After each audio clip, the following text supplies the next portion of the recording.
Well, I tell you, man, boy, them war words continue, man.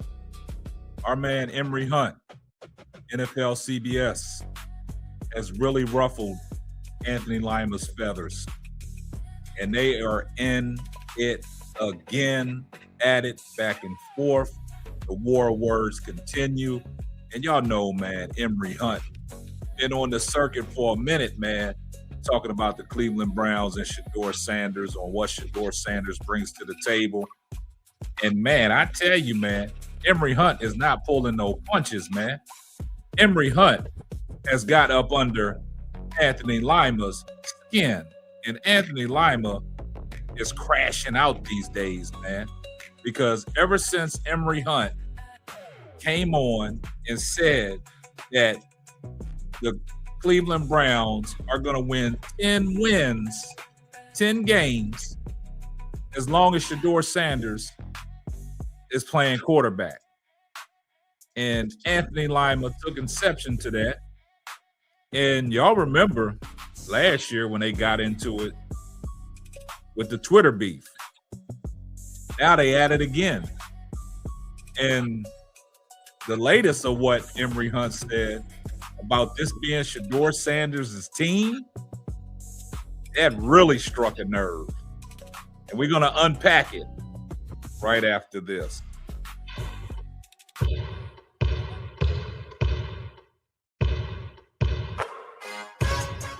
we talking about? What's up, K-Sap? Yeah. James Ford, that's me. Let me talk to him. Let's get it. Simply ball dropping, simply ball dropping. Chopping up these topics, man, I'm simply ball dropping. Driving coast to coast, making moves, ain't stopping. Driving coast to coast, making moves, ain't stopping. Nah. Hey, let me put you on game. These other podcasts out here talking that shit, but ain't repping the same. It's my bro K-Sap, chopping up topics for your optics. From politics to your cockpits. Tune in, you gotta watch this. Exclusive material for your radio, stereo, pumping high definition. Stop what you doing and listen. We smashing all competition. You better jump on this wave. Somebody pass me a mic, man, I got something to say. And now, your host of the Simply Ball Dropping Podcast, the man behind the mic, K-Sap.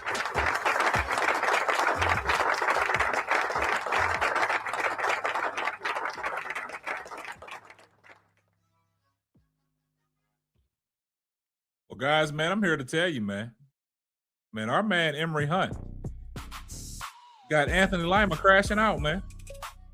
Now, we all know what's going on in Cleveland. We already know what this quarterback competition is doing to a lot of folks in the Cleveland media. They just don't understand how Shedeur Sanders is that guy and how Shedeur Sanders is out there performing, how he performed in OTAs and in the mini camp. We seen what he did the last 7 games of the season last year. You know, he stepped on the field for his first start against the Las Vegas Raiders, first quarterback in Cleveland Browns history as a rookie since 2016 to win their first start. We saw what he did against the number 1 pick in the NFL draft, Cam Ward, when they played the Tennessee Titans, where he threw for over 360 yards, 4 total touchdowns, 3 in the air, and 1 using his legs.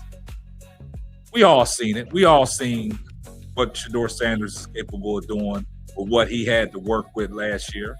Because, you know, under the Kevin Stefanski regime, you know, he wasn't getting all the reps that he was supposed to get.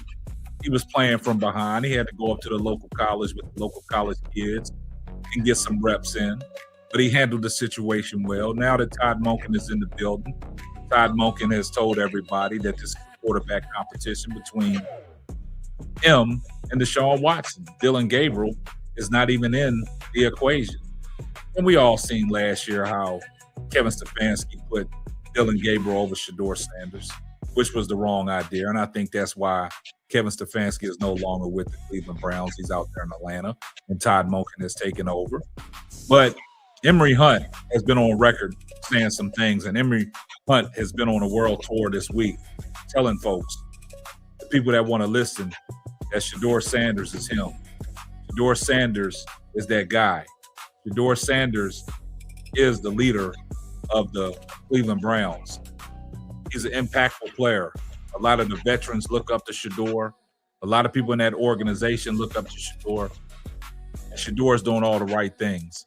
And he has made constant strides to let everybody know that he's an NFL quarterback.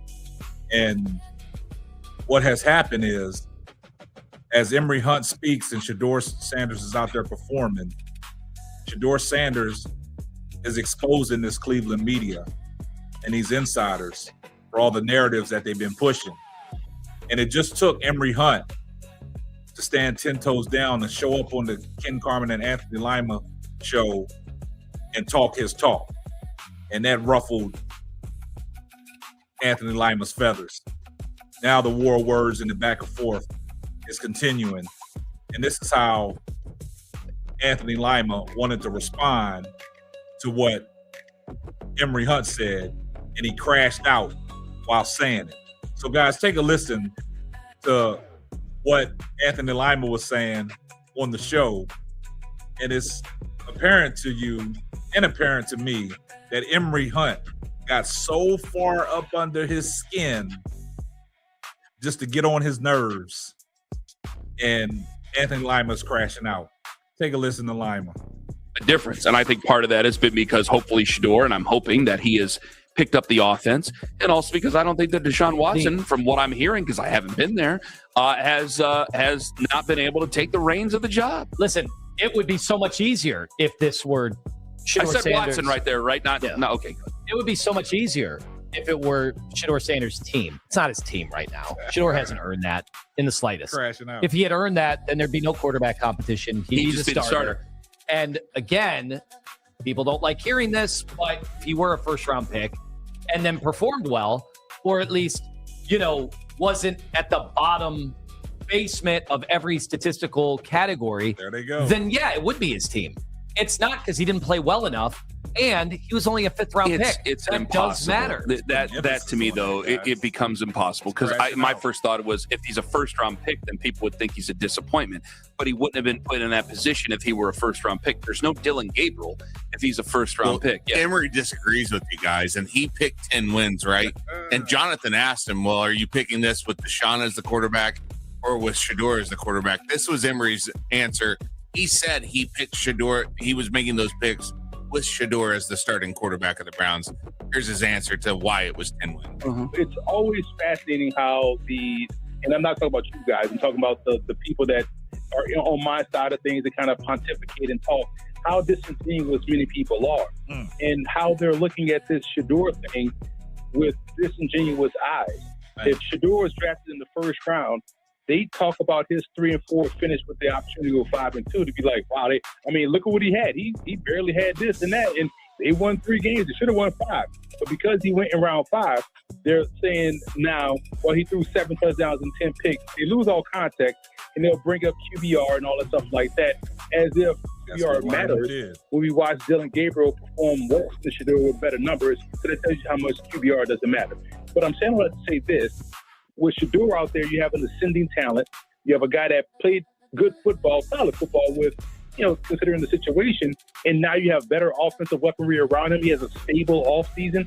That part I agree, but I think you guys are just going to break your brains if we sit here and keep going over the 5th round, 1st round thing. Like, one, you should be able to call him a 5th rounder because if he ends up being successful, don't tell me the 5th round ain't a part of his bio.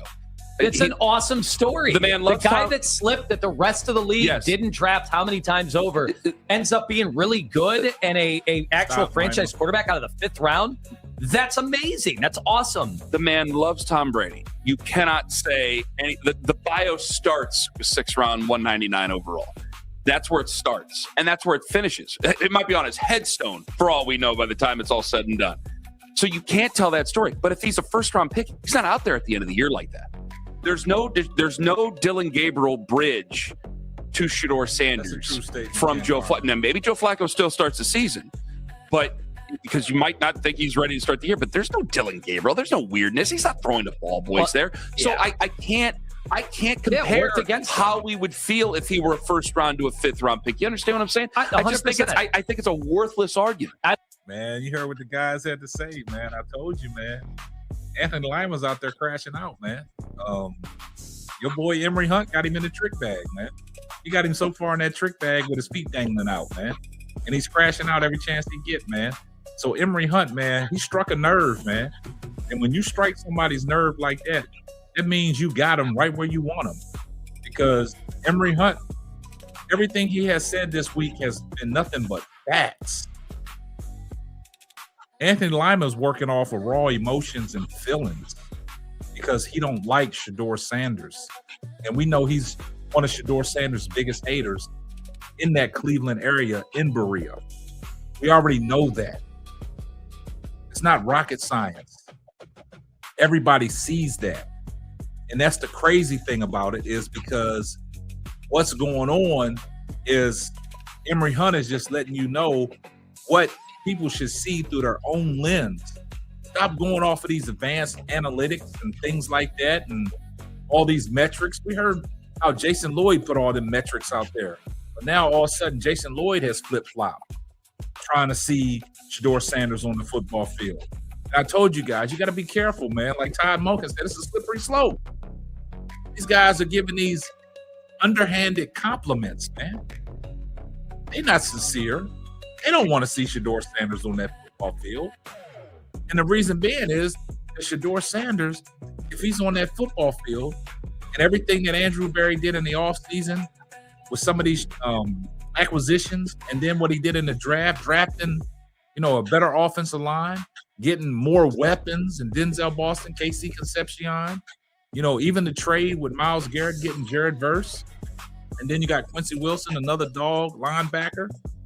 But then you still got, these offensive playmakers, man. You still got Quinshon Judkins. You still got Harold Fannin Jr. I'm going to say this. They still got Jerry Jeudy. They still got, Isaiah Bond. And then you got Denzel Boston. You got KC Concepcion. You see what them guys have done in OTAs and minicamp. So the wide receiver room is stacked. And you got better weapons around the quarterback. So the war words between Emory Hunt are still going back and forth. And that's only because Emory Hunt has exposed Anthony Lima. And this is how Anthony Lima wants to come back. Just move on, Lima. You're not going to win this argument, man. You're not going to win this argument. Anthony Lima, he's just sometimes he's a fool, man. Emory Hunt ain't said nothing wrong, man.